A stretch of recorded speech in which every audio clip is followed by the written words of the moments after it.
രാജ്യമെങ്ങും ആഘോഷത്തോടെയാണ് പുതുവർഷത്തെ വരവേറ്റത്. ലോകം മുഴുവൻ ആഘോഷ ലഹരിയിലായിരുന്നു.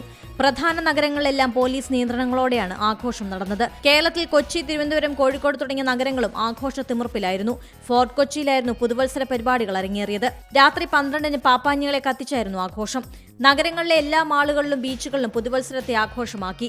ജാതിമത ഭേദമന്യേ എല്ലാവരും ഒത്തൊരുമിക്കുന്നതാണ് പുതുവർഷ രാവ്.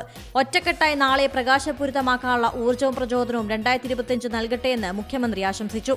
കിരിബാത്തി ദ്വീപിലാണ് ആദ്യം പുതുവർഷം പിറന്നത്. പിന്നീട് ന്യൂസിലൻഡിലും പുതുവർഷമെത്തി. പരമ്പരാഗത നൃത്തം, കരിമരുന്ന് പ്രയോഗം, പ്രാർത്ഥനാ ചടങ്ങുകൾ എന്നിവയോടെയാണ് ആളുകൾ പുതുവർഷത്തെ വരവേറ്റത്. News desk Zee Malayalam news. പുതിയ വാർത്തകളും വിശേഷങ്ങളും ഇനി വിരൽ തുമ്പിൽ. എല്ലാ ഡിജിറ്റൽ പ്ലാറ്റ്ഫോമുകളിലും ഇപ്പോൾ സീ മലയാളം ന്യൂസ് ലഭ്യം.